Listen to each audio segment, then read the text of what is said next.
Now we can do it with exponentials. And if we do it with exponentials, you will realize why exactly we chose the way we did it 2 days ago, even though there wasn't any exponentials in there.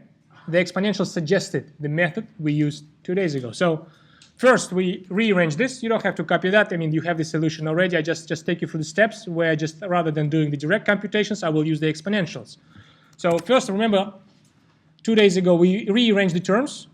And now, the reason we rearrange it, it's very clear now, because this bracket can be nicely condensed with the exponential notation. And this bracket can be nicely condensed with the exponential notations. Here it is.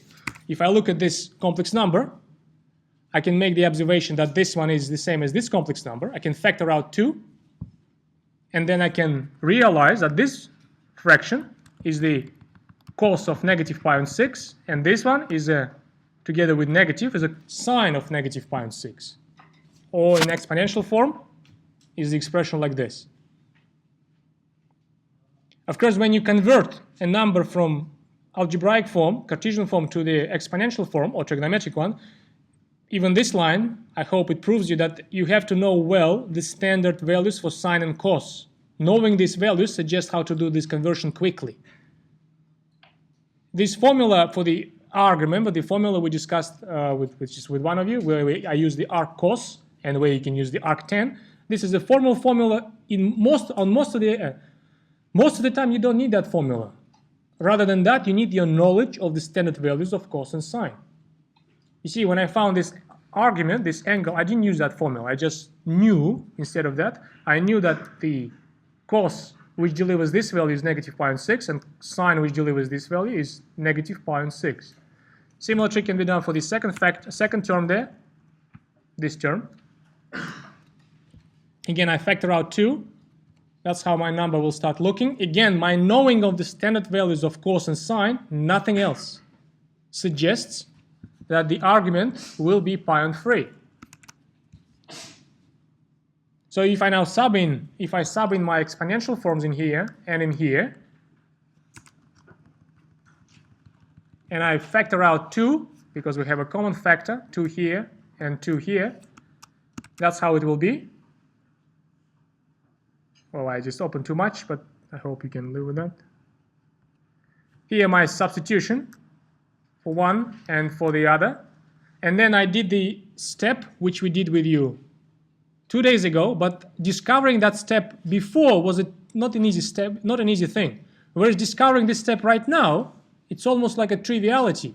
Obviously, when we have 2 exponentials and when we have the arguments like this, which adds up to, this 2 adds up to pi on 2, isn't it? Pi on 3 plus pi on 6, it's pi on 2. You have to factor it out. So exponentials, basically speaking in the terms of the metrics movie, it just frees your mind, isn't it? A little bit. Opens you like new angles, new directions. Even though you can avoid using that when you technically implement those directions. But it opens your mind. That's why we study exponentials. So if I do the computations now, exponentials raised to the power of 3, I have to multiply the argument by 3. That's how it will be. It will be exponential of negative pi on 2.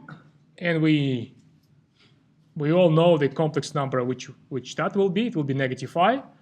Here will be exponential of pi on 2. This is a number I. So the whole bracket is this. And we recover the same values we found with you 2 days ago. Now, when you look at these values, this one we just know straight away it's 8 and negative I. This value, again, we can avoid using the binomial formula.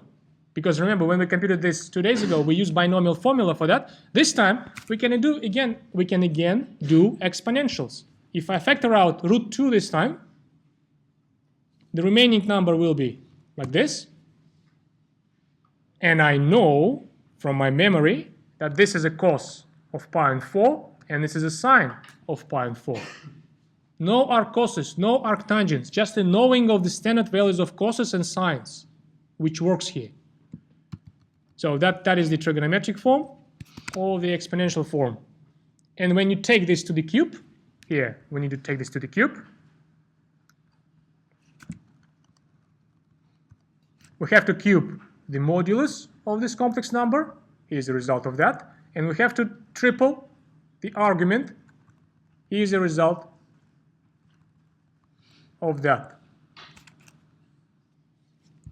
Well, if you now take the standard value for the cost like this and for the sign like this, and if you multiply them by the modulus like this, that is the result you will come up with.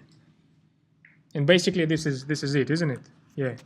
Basically this is it, because if you now multiply this 8, this negative I, and this result for the cube, this will be the result which is expected from us.